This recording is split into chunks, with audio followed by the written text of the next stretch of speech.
Assalamualaikum warahmatullahi wabarakatuh. Halo teman-teman, selamat datang di video pembelajaran sejarah negara-negara Eropa Timur. Negara Eropa Timur ini terdiri dari 7 negara, di mana setiap negara memiliki sejarahnya masing-masing. Hari ini, mari kita menjelajahi perjalanan bersejarah yang membentuk wilayah negara-negara Eropa Timur hingga hari ini. Negara yang pertama di Eropa Timur yang pertama adalah Rusia, di mana Rusia ini dikenal sebagai Kekaisaran Rusia. Berdiri sejak tahun 1721 setelah Peter the Great mengubah Tsardom menjadi kekaisaran. Dalam waktu yang singkat, Rusia berkembang menjadi kekuatan besar di Eropa dan juga di Asia. Namun, pada tahun 1917 terjadi revolusi yang mengubah segalanya. Revolusi Februari menggulingkan Tsar Nicholas II, diikuti oleh Revolusi Oktober yang dipimpin oleh Bolshevik, mengarah pada pembentukan Uni Soviet pada tahun 1922.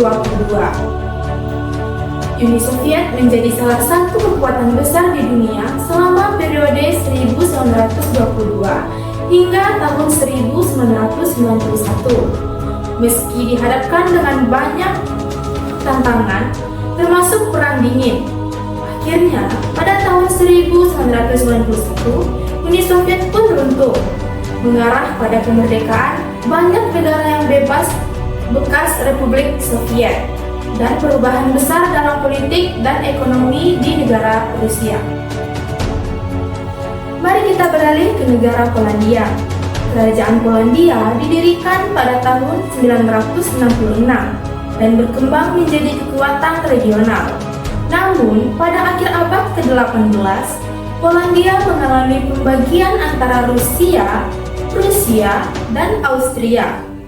Hilang dari peta Eropa hingga tahun 1918, ketika negara ini kembali meraih kemerdekaan setelah Perang Dunia I. Sayangnya, Polandia kini kembali terpecah selama Perang Dunia II. Setelah perang, menjadi negara satelit Uni Soviet hingga gerakan Solidarity di tahun 1980-an membantu mengakhiri rezim komunis. Berikutnya adalah negara Ceko dan Slovakia. Kerajaan Bohemia adalah bagian penting dari Kekaisaran Romawi Suci. Setelah Perang Dunia I, Cekoslowakia terbentuk sebagai negara yang demokratis, tetapi diduduki oleh Jerman selama Perang Dunia II. Setelah kudeta pada tahun 1948, Cekoslowakia menjadi negara komunis.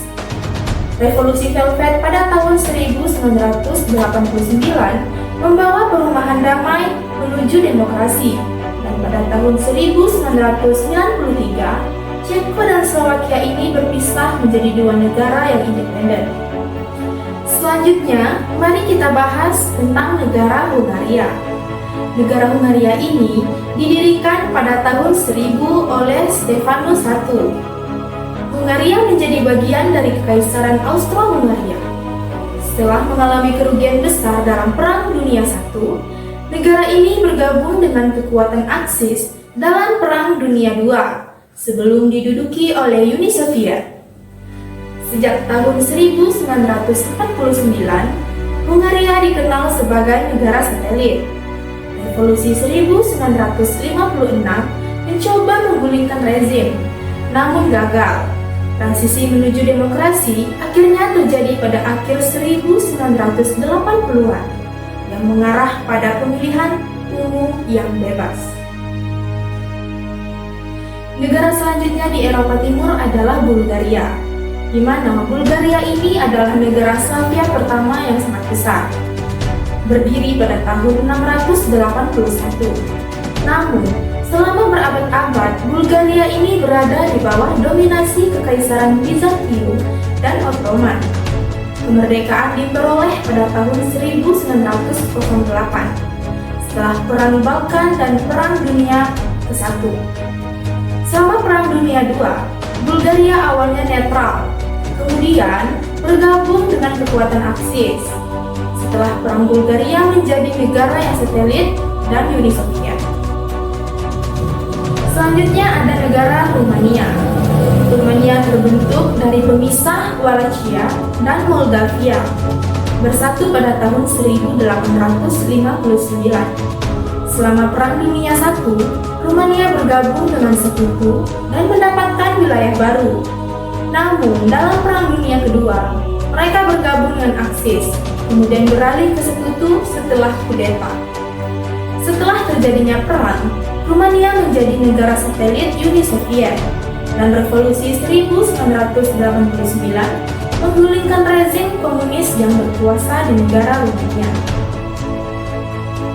Dan yang terakhir ada negara Baltik. Mari kita lihat negara-negara Baltik ini. Estonia, Latvia, dan Lithuania. Ketiga negara ini meraih kemerdekaan pada tahun 1918 setelah terjadinya Perang Dunia I.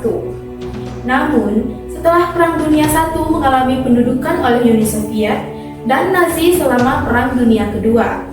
Setelah runtuhnya Uni Soviet, ketiga negara ini kembali memperoleh kemerdekaan antara tahun 1990 dan 1991. Jadi, itulah sejarah ketujuh negara-negara yang ada di Eropa Timur. Kesimpulan yang dapat kita ambil dari penjelasan negara pertama sampai negara yang terakhir dari negara Eropa Timur, di mana negara-negara Eropa Timur ini memiliki sejarah yang kaya dan kompleks, dipengaruhi oleh kekuasaan yang sangat besar, perang, dan perubahan ideologis.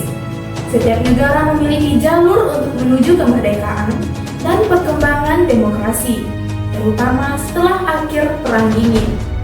Itulah materi yang dapat saya sampaikan. Semoga materi yang saya sampaikan ini bisa bermanfaat untuk kita semua. Saya Delia Mulia Syafitri, pamit undur diri.